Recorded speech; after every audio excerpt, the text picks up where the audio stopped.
tarde a todos, sejam muito bem-vindos ao canal Centro Espírita Nosso Lar de Pinhais. Mais uma vez estamos aqui para mais uma atividade, trazendo a boa nova do Evangelho do amado Mestre Jesus. Para quem ainda não nos conhece, meu nome é Ângela, sou trabalhadora voluntária do Centro Espírita Nosso Lar, que fica aqui na cidade de Pinhais, no Paraná. Nós vamos primeiramente então fazer uma leitura. É o livro que usamos de hábito, que é o Minutos de Sabedoria, de Carlos Torres Costa. Aí faremos uma prece e daremos início a toda a atividade.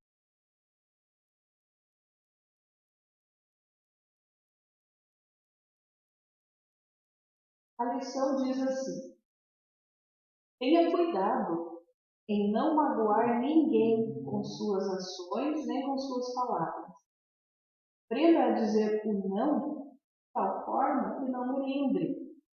Não seja ríspido, nem demonstre intolerância. Compreenda o ponto de vista dos outros, que têm tanto direito quanto você ter sua opinião própria. Use em todos os seus atos e palavras de benevolência e gentileza. Domine a sua irritabilidade.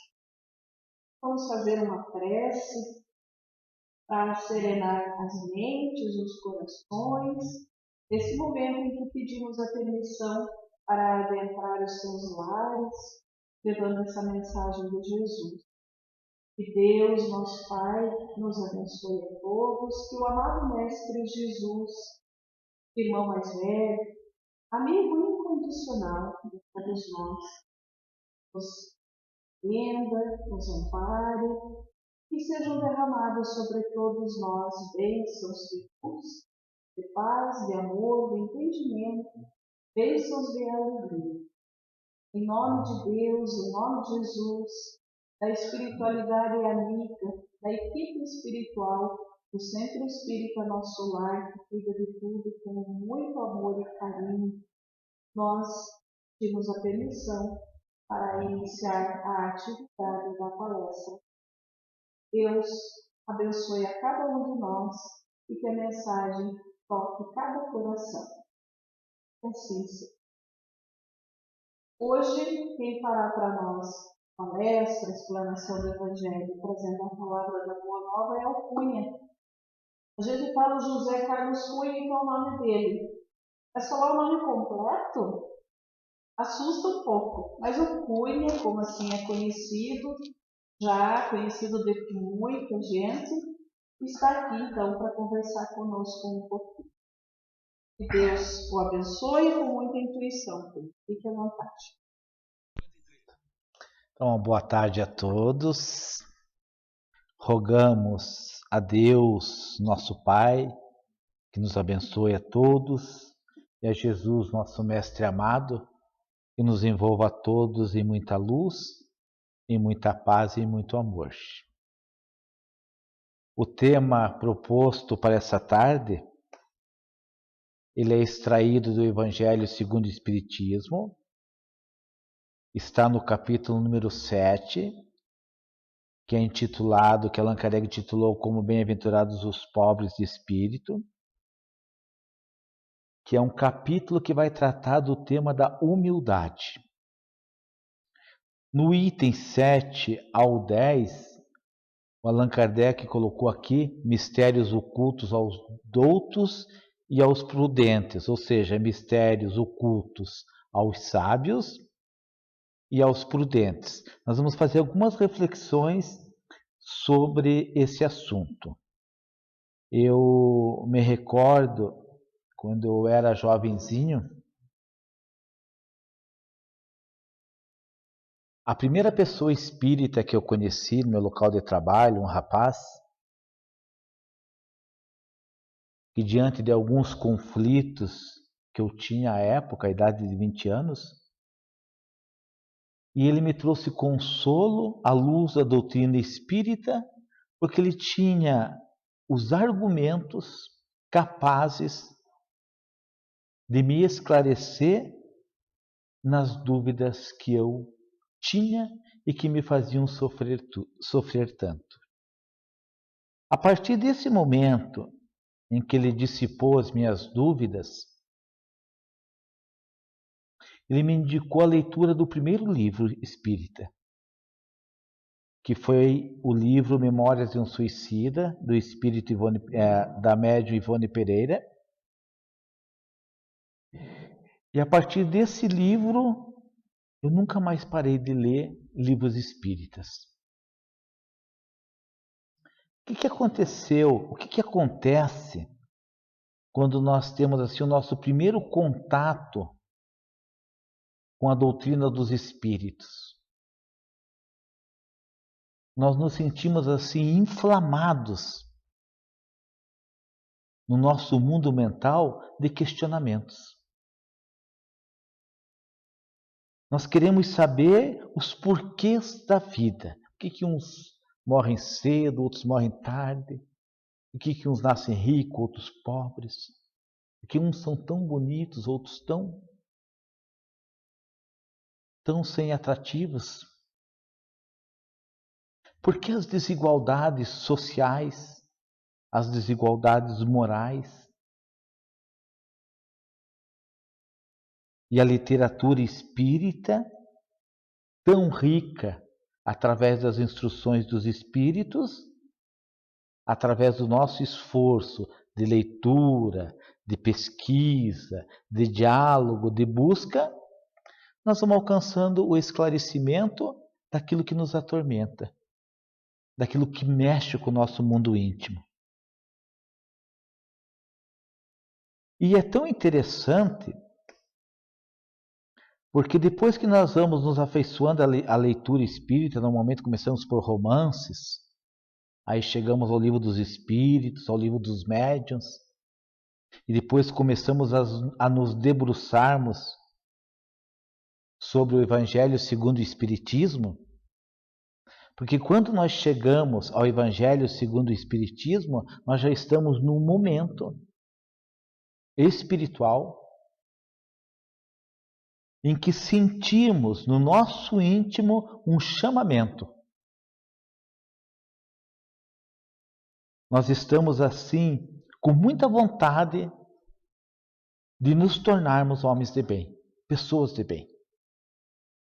Nós já queremos a luz da verdade e queremos viver a luz do bem. Nós não queremos mais viver só para ter, mas queremos também ser. E não tem sentido adquirir, possuir, sem compartilhar. O Evangelho segundo o Espiritismo, ele nos traz as explicações das máximas morais ensinadas pelo Cristo. E eu me recordo, e me deparo isso com muita frequência, das dúvidas que eu tinha e das dúvidas que as pessoas me apresentam. E me lembro assim, que eu me questionava muitas vezes assim, por que os espíritos não se materializam todos logo de uma vez? Vão frente às câmeras de televisão e se revelam. Por que tem pessoas que veem espíritos ao ponto de se confundirem que são pessoas encarnadas? E tem pessoas que não veem nada. Pessoas que ouvem, pessoas que não ouvem nada, pessoas que sentem, pessoas que não sentem nada. E muitas vezes eu me questionei, sendo a educação espiritual tão importante para o avanço da humanidade, por que ela não se daria de forma assim mais abrangente? E aí nesse capítulo, o Allan Kardec, ele vai trabalhar uma fala de Jesus que foi narrada por São Mateus, no capítulo 11, exercício 25, e que a gente pode explorar essa fala de Jesus, trazendo consolo para as nossas almas, trazendo esclarecimento para o nosso mundo mental e também trazendo lucidez e equilíbrio para o nosso coração. Teve um momentinho, né, o São Mateus, ele narra assim, ó, que Jesus tenha dito assim: graças te rendo, meu Pai, Jesus se referindo a Deus, né, Senhor do céu e da terra, por haveres ocultado estas coisas aos doutos, aos sábios, né, e aos prudentes, e por as teres revelado aos simples e aos pequenos. Essa frase, ela traz tanta reflexão, e eu vou trazer algumas aqui, porque a primeira reflexão que ela me trouxe é assim, é o conceito que Jesus tem de Deus e qual é a relação do Cristo com Deus. Então, quando Jesus diz assim, graças te rendo, meu Pai, Jesus trabalha o conceito da paternidade divina. Jesus vai, através dessas falas tão simples, mudando alguma coisa do entendimento que se havia adquirido através dos livros antigos. Deus Todo-Poderoso, realmente Deus é Todo-Poderoso, mas Jesus apresentando um Deus amoroso. Então, o melhor conceito apresentado até hoje, a humanidade que eu pude encontrar até hoje, é que Deus é um Pai amoroso. E quando Jesus diz, graças te rendo, é porque Jesus está se apequenando. Jesus está trabalhando ali a humildade. Jesus está trabalhando a simplicidade. Graças te rendo. Eu te reconheço. E ele fala assim, ó, Senhor do céu e da terra. Então, se hoje nós já conseguimos compreender Jesus como governador espiritual do planeta, e que Jesus se encontra numa condição de puro espírito, Jesus é um espírito puro, que não existe mais equívocos morais, que tudo que Jesus pensa, fala e faz é moralmente correto, mas ele reconhece a grandeza do Pai. Ele reconhece a autoridade de Deus. É como se eu pudesse, assim, nesse momento, dizer assim: Jesus, ele ouvia e atendia a Deus. Sabe o que é atender a Deus? Eu lembro quando meus filhos eram pequenos, às vezes o telefone tocava e eu dizia assim para os meus filhos, atenda. E eles iam lá e atendiam, e diziam, aham, tá bom. Aí, e desligava o telefone, eu perguntava quem era, eles falavam, não sei. O que a pessoa queria? Não perguntei. Então, assim, ela atendia, mas não ouvia. Aí eu tive que ensinar os meus filhos a atender telefone dizendo, alô, quem é? Primeira coisa, pergunta quem é que está falando. Segunda coisa, o que você deseja? Então, talvez a nossa primeira relação com Deus é saber, é atendê-lo. E ouvir a Deus através da leitura, através da reflexão, através dos ensinos dos Espíritos, para cumprir a sua vontade, para exercitá-la no dia a dia, nas coisas mais simples do dia. Aprender a acordar bem, aprender a dormir bem, aprender a viver cada dia bem. Então, quando o conceito de Jesus é que Deus é Pai. E é Senhor do céu e da terra. Quem é o Criador? Deus é o Criador. E ele rende graças a Deus Porque Deus fez uma coisa. Olha o que ele fala assim, ó. Te rendo graças por haveres ocultado estas coisas aos sábios e aos prudentes. Então, talvez uma das nossas maiores ambições, enquanto encarnados, seja a ambição da supercultura. Nós gostaríamos de ser muito intelectualizados.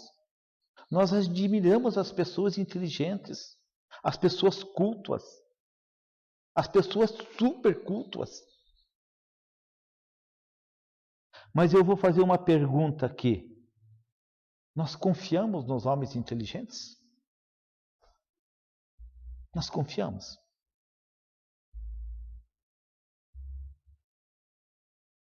Os homens inteligentes nos assustam. Porque é muito fácil ser explorado por um homem inteligente. Muito fácil. Porque eles desenvolvem astúcia, perspicácia, sabem manipular as situações, as coisas e as leis para obterem vantagem. Então, hoje nós admiramos as pessoas inteligentes, mas temos medo delas. E uma observação que às vezes eu faço é que eu vejo às vezes, através das redes sociais, pessoas muito inteligentes, conceituadíssimas como seres inteligentes, mas quando falam de Deus, quando falam da imortalidade da alma, quando falam da reencarnação, eu penso, não sabe nada. Então, por quê? Porque para a gente conseguir conquistar luz espiritual, sabedoria espiritual, Jesus está dizendo que tem pré-requisito. Tem que ter condição interior estruturada. O nosso íntimo tem que estar estruturado. Não basta ter diplomas, não basta ter frequentado as melhores faculdades. É preciso estar num estágio espiritual que Jesus define assim: ser simples e ser pequeno.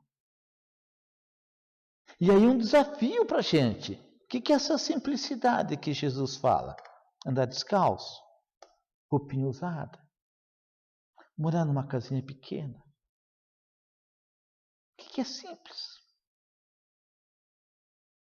E eu venho tentando descobrir isso a minha vida toda. O que é essa simplicidade que Jesus fala?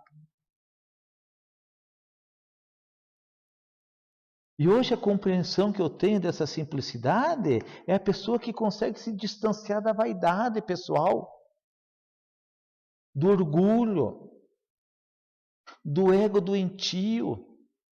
É quando nós vamos resistindo ao desejo de aparecer para o mundo,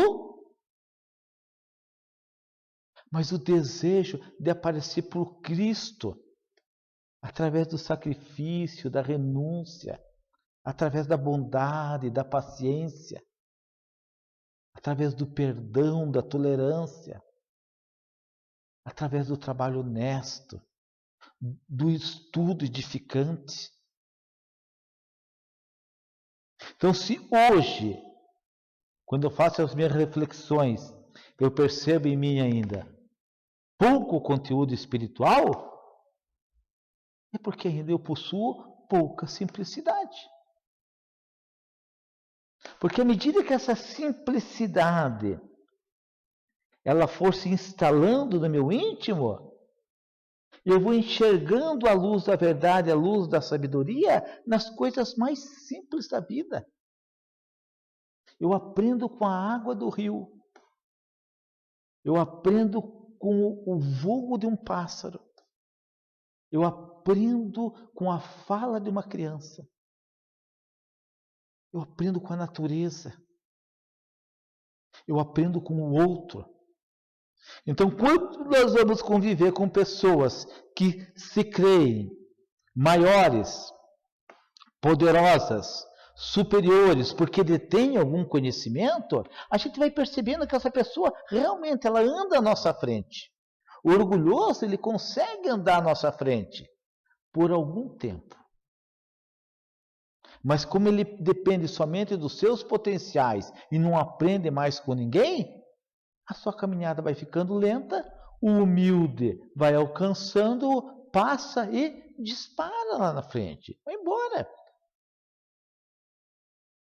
Então, a simplicidade é um requisito espiritual para que se consiga atender a Deus, se consiga ouvir e despertar em nós um desejo muito grande de nos tornarmos verdadeiros cristãos.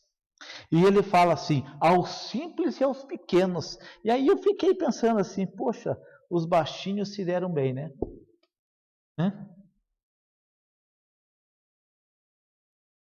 Tem uma amiga minha que ela falou assim, que eu perguntei para ela assim, olha, quando você desencarnar, se a espiritualidade lhe der a oportunidade de fazer um pedido, o que você pediria, né? Ela me disse assim, Cunha, eu vou pedir para Deus, para na próxima encarnação eu vir 2 centímetros mais alto. Aí eu falei, pede logo uns 15, né? Eu falei, Cunha, pedir 2 que é para ver se ganha, né? Então Jesus não está falando aqui da estatura física pequena. Mas é quando nós conseguimos enxergar a grandeza do Cristo, a grandeza de Deus. Quando nós conseguimos perceber o quanto que ainda nós somos limitados, o quanto que nós somos dependentes, porque o sopro de Deus bastaria para aniquilar a nossa vida. Está aí hoje o coronavírus, microscópico, ceifando vidas. O planeta juntando as suas maiores inteligências para encontrar solução, para encontrar um remédio, uma vacina, mas enquanto isso ele vai ceifando vida. Será que a gente não deveria perceber nesse momento nossa pequenez diante da natureza?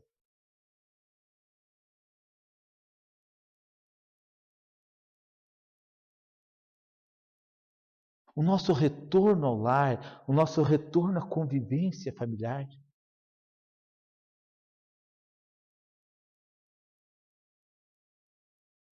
O retorno à simplicidade, porque hoje não dá nem para consumir muito, não dá.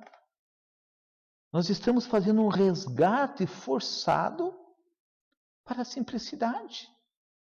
Então hoje, para que a gente possa passar por esse momento cultivando felicidade, nós precisamos ter um ideal, um conceito muito elevado dentro de nós. Porque senão não daremos conta da pressão que enfrentamos dentro de nós. Então o problema hoje não é o que está acontecendo fora, mas é o que está acontecendo dentro de cada um de nós. E à medida que a gente for compreendendo esses 2 pré-requisitos que Jesus coloca, ser simples, ser pequeno.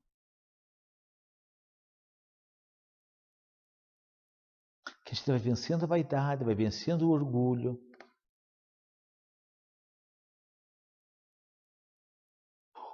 O nosso ego vai deixando de ser doentio, sendo saudável.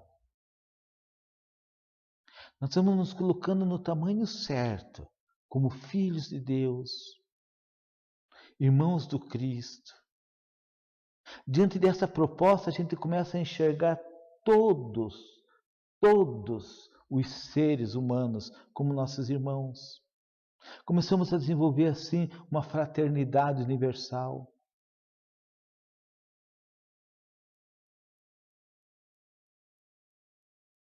Uma solidariedade universal. Conseguimos desenvolver compaixão, conseguimos desenvolver empatia, respeito pela alegria, pela dor do outro.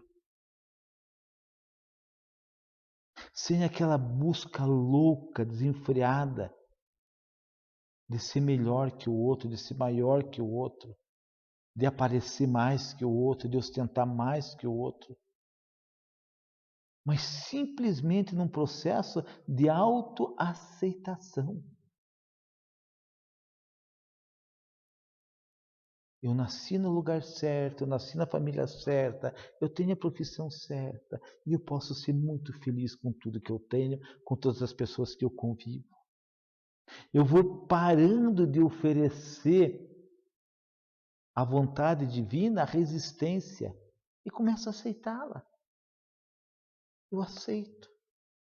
Eu aceito quem eu sou, eu aceito onde eu vivo, eu aceito as pessoas que eu convivo.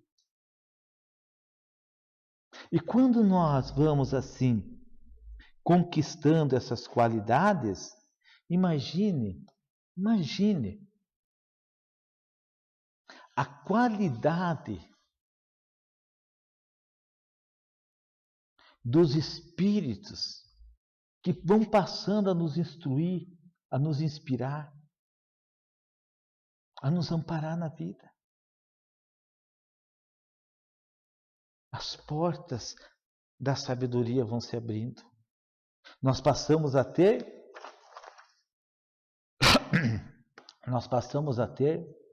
educação espiritual. O espiritismo, ele tem a função de restaurar o cristianismo, trazer o cristianismo ensinado por Jesus. Quando a gente estuda, porque o espírita lê muito, assiste muita palestra, faz palestra, participa de grupos de estudo, sem se dar conta, ele está numa universidade, que é a universidade da alma. E nesse sentido, vale a pena recordar Jesus como um mestre por excelência, que nos ensinou, acima de tudo, a viver construindo para o bem e para a verdade. Imagine, todos os minutos da nossa vida construindo para o bem, para a verdade. Dizendo-nos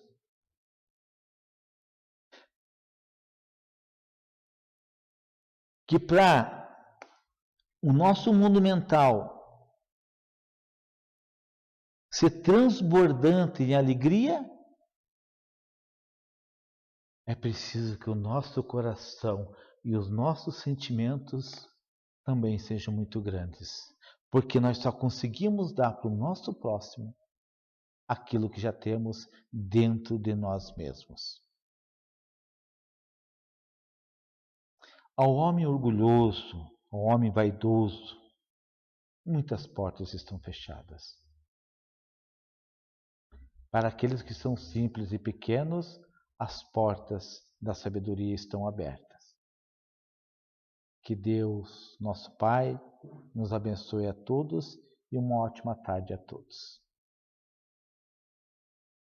Muita paz.